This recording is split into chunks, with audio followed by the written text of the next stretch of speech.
All right, welcome back to the Hot Morning Show. It is Mike D, joined by a special guest, our friends over at Barstool. We got MRags, Stool Game Time in the building. MRags, what's going on, my man? I'm doing really well, Mike. Thanks for having me. I'm really excited for this interview. Yeah, I'm pumped too. And it really dawned on me that it would be cool to have you on. Obviously, Barstool is something that I've been following since high school, a long, long time.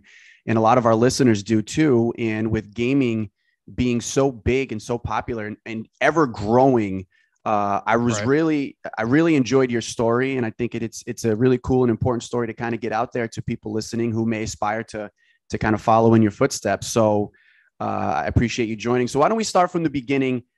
Sure. What began your love for gaming in general? Oh man, so this is a really funny story. So I have an older brother who's 18 months older than me, and a younger sister who's 3 years younger than me. Now, when obviously, I don't remember being, super young with my brother being young, but when my sister was born, I do not remember her coming home from the hospital. But what I do remember is my dad in his hands had a PlayStation 1 and walked through the doors. And so it's actually funny, right? Like I don't remember my baby sister coming home, but I remember the PlayStation 1. So right from there, right? I'm 2.5, 3 years old. You could say the love for their starting, but it was always something that I really enjoyed doing from a young age. Just always was gaming. I was always outdoors too, like playing sports and stuff, but I always wanted to be gaming with either my brother or just alone with playing like Sly Cooper and all those games as well. Cool. So was the PlayStation 1, was that your first introduction to games in general, like that system? Yeah, for sure. I mean, I think a couple of my cousins had like an N64 at the time, but I was so young at that time. Maybe you play it once or twice, but the PlayStation 1, I was like, this is the coolest thing ever. So we would always run downstairs at like 7, 8 a.m. whenever we woke up on Saturday, and we would just play like Tom and Jerry. There was a Buzz Lightyear game, like a Toy Story game we loved. Classics. We just rip it. Yeah, absolute classics. So it's funny because we're similar in age, so we have similar memories of gaming. And for me, my brother is the opposite. He's older than me. So right. For me, it was always like, I loved gaming, but I am attached to Twitch now and watching streamers, because as a little brother, I did a lot of watching, what I mean? Right. So it was like, I was always watching my brother beat Zelda and Mario and whatever else, Metal Gear Solid, all the classics. Yeah. And so that's funny how it's kind of the opposite there. When did gaming, go from, hey, this is really fun and enjoy playing with my siblings, to like, I'm actually pretty good at these and pretty competitive? Surprisingly, it actually took some time. Like you see a lot of these Fortnite kids at like 12, 13 winning millions of dollars. Like Booga was 16 years old. He won $3 million playing Fortnite. It's crazy. I was never elite growing up. And I think, so another funny story is my parents did not let me play video games during the week, especially during school weeks. And I wasn't allowed to play a shooter until I was 13. So we had Nightfire 007 for the PS2. My parents took that away. So I wasn't able to play another shooter until that Halo 3 on the 360. And then I was like, I was okay. I was pretty much like any squeaker during that time. Squeakers, you have the high voice, you're yelling. You're just a little annoying kid on the Xbox 360. But I started to become better when I started playing more and more Call of Duty and like Search and Destroy. So really around like Black Ops 3 was my peak. So between Halo 3 and Black Ops 3, there was probably about 6 years where I would consistently game, but nothing crazy at that level. And then Call of Duty Black Ops 3 came out. I fell in love with the game after taking some time off Call of Duty. And that's when I had like a 4KD in multiplayer. I was just wiping people left and right. Like I was just fragging. And that's when I was really like, wait, I'm actually like pretty good at these games. Like maybe we should play it a little bit and see if we could stream it. Mm-hmm. And even then, it wasn't like it was today.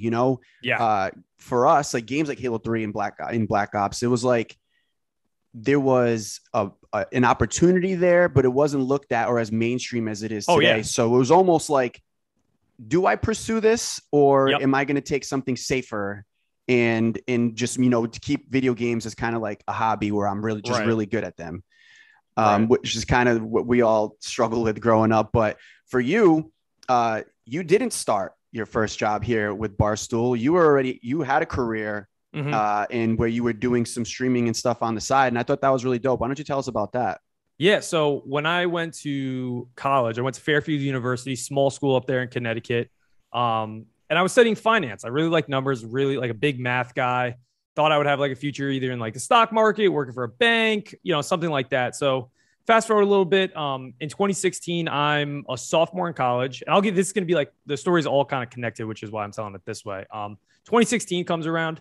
I start streaming from my dorm room. And like you said, Mike, gaming was not really a cool thing to do, even at that time. So I didn't tell anyone I streamed, and it was so small and tiny. That's when I was streaming like Black Ops 3, and it was just a hobby. I was like, maybe like if I made $1 playing video games, like that would be the dream come true, right? So it was just simply a hobby.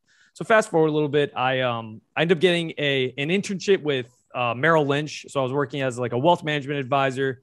That turned from an internship into a full-time position, and then from there, I graduated Fairfield in 2018. So peak Fortnite was going on at that time at my senior year.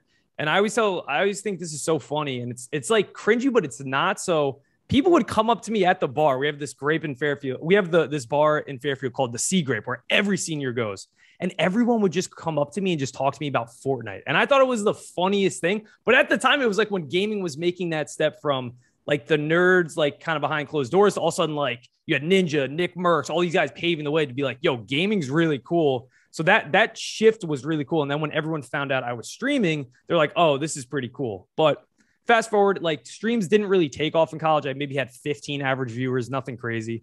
Ended up, pursuing my career. What I thought at the time was at Merrill Lynch, because it was a great opportunity working for a big bank in New York City. But with the New York City commute, right, commuting from Westchester, I was commuting back and forth 3 hours. So there was not even streaming. Like I wasn't gaming anymore, really at all.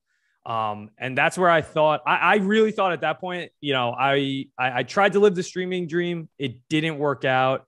And I was pretty happy with my job at Merrill, but it was a job. It was never streaming or playing video games. Yeah, it wasn't a passion. You know what I mean? Yeah, right. Exactly. It just wasn't a passion. And I think that's a kind of where a lot of people in this world fall.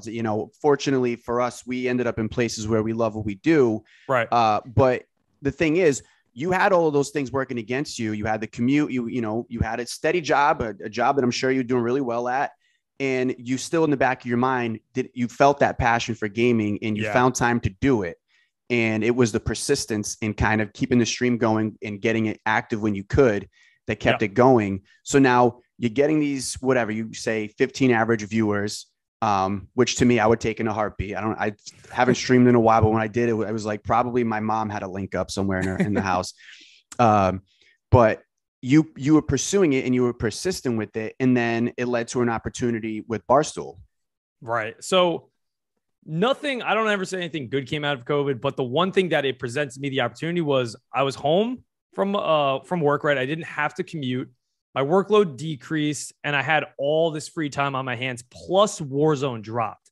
So it was almost like the perfect culmination of so many things happening. And when Warzone drops, I didn't even think about streaming it, but I started getting these really high kill games like early on, like 15, 20 kill games, solos, duos. Like I was clearly like the top dog on my team of friends. And I literally tweeted out, I have a tweet from like March. I was like, might fire the stream back up. It got like 2 likes from, again, probably like my brother and like my cousin or something. And then all of a sudden, I really just committed to streaming again. And I would stream pretty much 8 hours every single night at 7:30. And then once that started picking up steam, I kind of noticed like we went from 5 average viewers to 10 to 12, but it was like a consistent 12 the whole time, cycling people in, and you could just feel the momentum growing.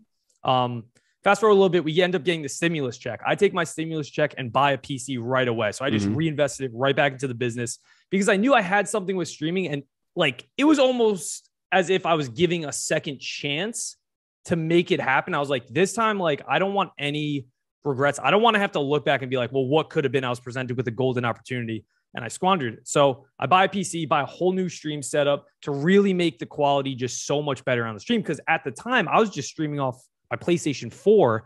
And if you've ever seen a PlayStation 4 stream quality compared to, it's a huge difference. Yeah. It's like somebody who has vision problems takes off their glasses and then puts them on. You know what I mean? That's kind of what you can compare it to. Yeah. Essentially, you'd almost be legally blind watching my stream. Yeah. But so I made that big jump in, and it paid out like immensely right away. The stream got a lot better. The quality got a lot better. My subs went from like 10 to like close to 100 in pretty much like 2-3 weeks. And I just noticed a lot of people were liking this sort of content.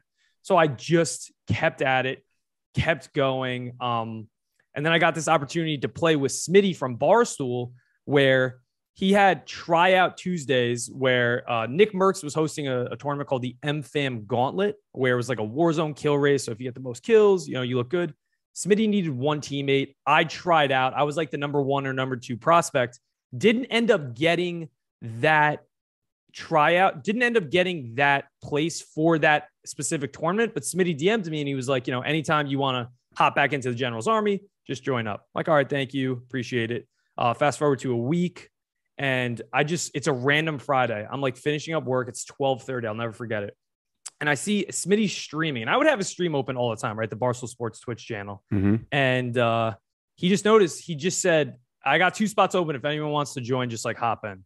I immediately fired up my PlayStation, joined it, and I started streaming. Most times if I was streaming during working hours, I wouldn't stream it just in case. But yeah, I was like, you know what? I'm playing with Barstool. I have to I have to stream this. Anyway, I go on to get 8 wins in a row in Warzone with Smitty, Dat Boy Matt, Himicane, and then White Sox Dave was there for the first 2. So it was like an unbelievable, like 7-hour stream where we could not lose. And to this day, that's still my highest win streak. I mean, that's Warzone. Crazy, especially Warzone. Yeah. If anybody knows battle royales, like to get a string off a couple of wins in a row is huge. That many wins in a row is actually insane.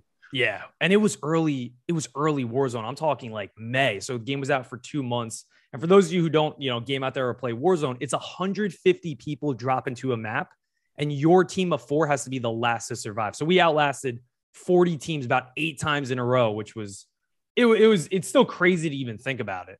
But then that obviously got me into like Barstool's eyes to be like, whoa, like this guy has something. They obviously saw my stream and they noticed like he actually has a stream setup. He actually has a community. He has all these things. And then what really caught their eye was I was hosting my own tournaments, like casting my own tournaments, almost like Tony Romo on CBS. Mm-hmm. And I DM'd one of the producers. I told him about it. He's like, we want to do this at Barstool and we want you to be the guy. That's and then awesome, all of a sudden, man. Yeah, like 2 months, like a month later, all of a sudden I'm in Barstool HQ casting a tournament with Jake Marsh, a part of my take. And then like Robbie Fox, we did like a UFC tournament. We had this massive tournament with Smitty called the Barstool College Gaming Championship, which was like unbelievable. And at this time I still wasn't working for Barstool. And I was just so happy to be in the mix and just like truly living out like what I thought and still think to this day is like a fantasy dream. It's a dream essentially. It is. And you know, it's funny because even then they basically outsourced your work. They're like, hey, we like this premise. We like this idea that you have. Right. We want you to do that for us. And if let's just say you dropped the ball, you showed up and it sucked and they didn't like it, that could have been it. Boom. You move on. The opportunity's gone. But it was 2 different times. They gave you the opportunity. Smitty, you didn't qualify for the tournament. He gave you the opportunity to play with them again. You won 8 games in a row. They say, hey, I'm casting these tournaments, you know, as commentating. They like, we love that idea. They bring you in, you nailed it again. And then when did the full-time opportunity come to join Barstool and Stool Game Time? So when I started talking to Smitty, it was May. Then all of a sudden we were doing our second Barstool College Gaming tournament in the springtime, like early spring of 2021. So it's March. And I'll never forget it because that night we had the semifinals. So my mind's already on like, you know, knowing the schools, knowing the players, like I'm in like my full like pregame mode of like, I want to make sure I crush this tonight. Mm-hmm. And all of a sudden I get a call at 2 p.m. I'm at a Chipotle. I'll never forget it. Nice. And yeah, it was delicious. And I get a call from a producer and he's like, by the way, can you interview tomorrow with Erica? And I was like, I don't know if we're allowed to curse. I didn't mean that, but it's YouTube. It's fine. Cool. Okay. That's fine. So I said, yeah. And I was just like, I cannot believe like this is real right now. So obviously I start like internally, like, oh my God, it's happening. But like, I still have to crush tonight. I have to crush tomorrow. And then like everything just kind of has to line up the right way. So I think it was March 26th of 2021. I had an interview with Erica. It went well. I was so nervous because Gaz was sitting in the room. Erica was in the room. A lot of the producers were in the room. And, you know, the cool thing was my resume spoke for itself. At that time, I did pretty much free work for Barstool for close to like 9 months, 10 months. And at that time too, I launched my own website. I was blogging. I launched my own podcast. I was like editing, producing that. I was editing my own YouTube videos. It was the most ridiculous grind that hasn't stopped even after I joined Barstool, but I would never change it for the world. So it took about 10 months from introduction to Barstool to get the full-time offer. And in those 10 months, you mentioned something that I think is really key to the operation here was that, did you say it was unpaid for 10 months, right? Oh yeah. I didn't see a single dollar, but I didn't ask to see a single dollar. Right. Either, and the thing is though, those, anybody out there who's ever interned or has had an opportunity where they're pursuing something that they're passionate about, there will be a large chunk of time where you are not making a cent from this. Yeah. You are investing your time and investing yourself. As a radio intern, I started interning for this radio station in 2012. I was 21 years old, and for 2 years I was unpaid, but I was just basically doing what you did. It's like, hey, any opportunity that came up, I presented ideas, and if they used it, great. I'm happy. I don't expect to be compensated for it in that moment. Right. Do you feel like that's when it comes to content creating, streaming, gaming, do you feel like that's a flaw for a lot of people who are trying to get started, that they expect this overnight success and don't see that part of it? Yes. Like everything you said there could not be more accurate.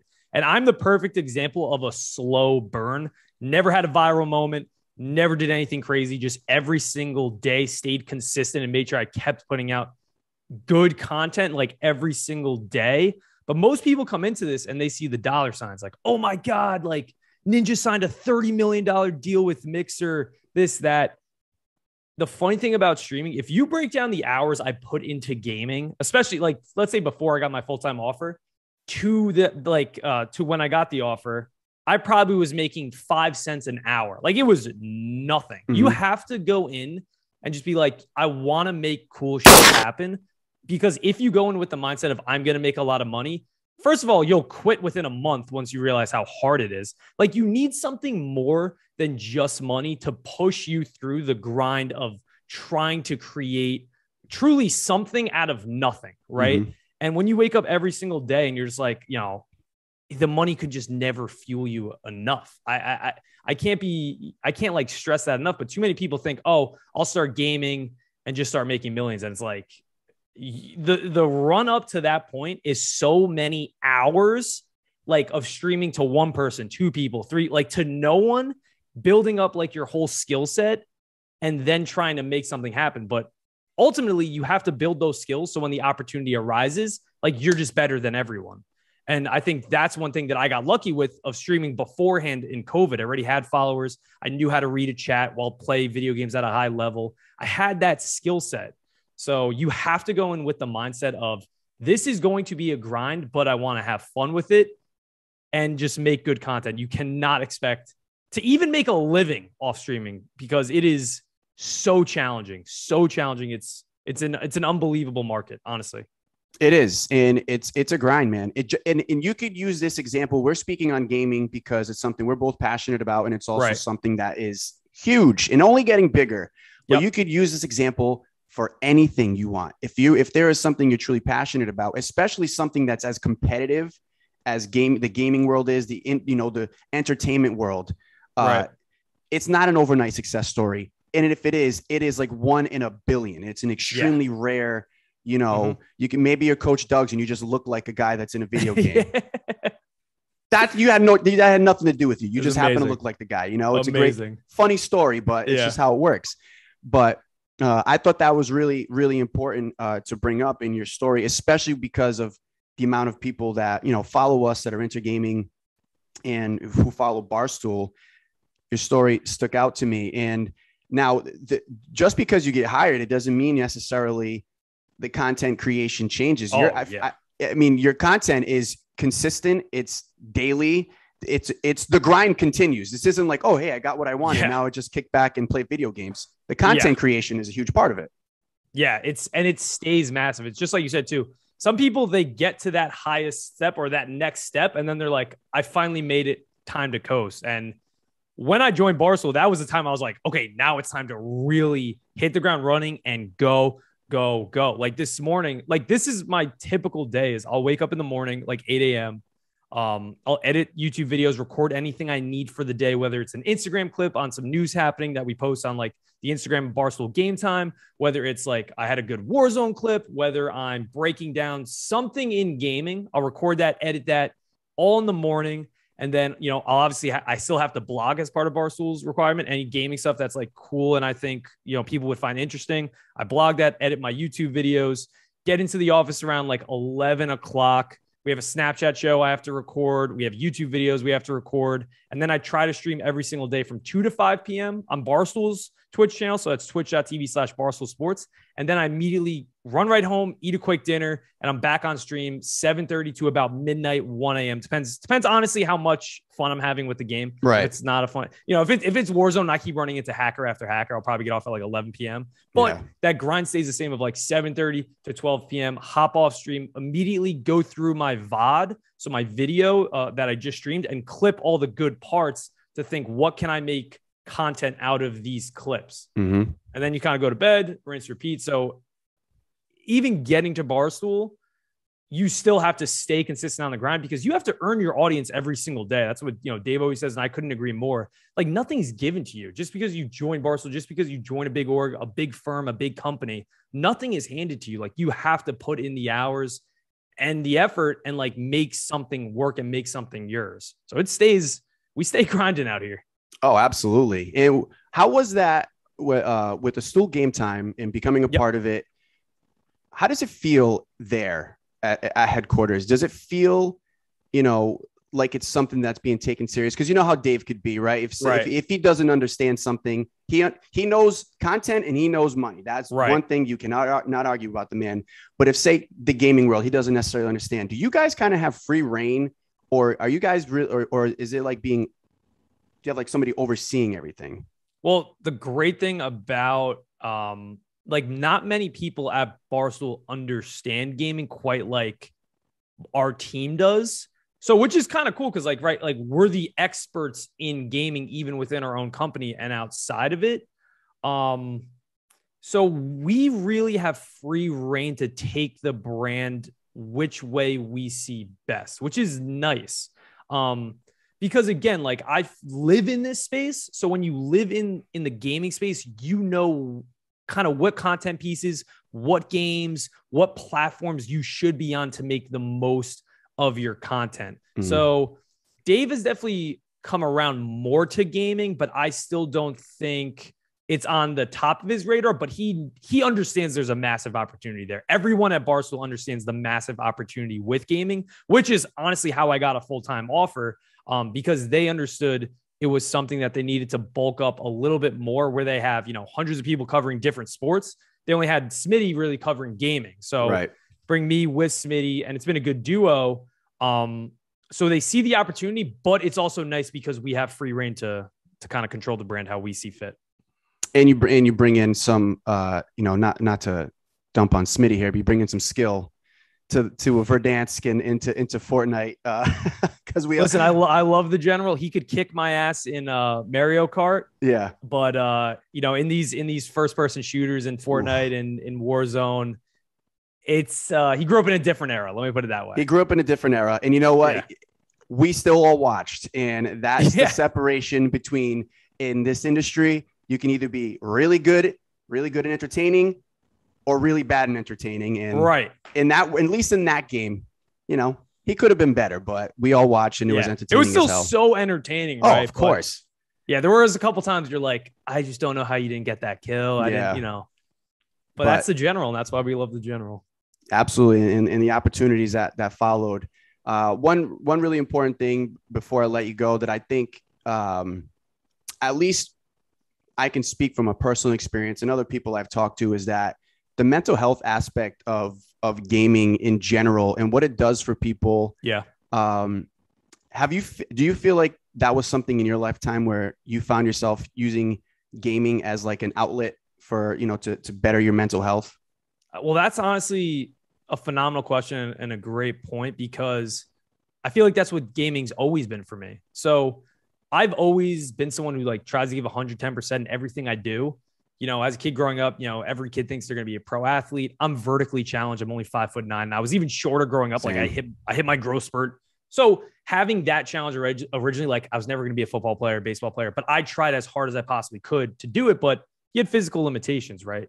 Gaming was something I always turned to because it doesn't matter who you are when you game. Like I've seen people with real disabilities in their hands, but they have a special controller made, and they're some of the best players I've ever seen. Mm-hmm. So what's really cool about gaming is every single person who picks up the controller is on an even playing field, right? Every single person. So you couple that in with the fact that it's a timeless joy. You can play it for hours and kind of lose yourself in a game.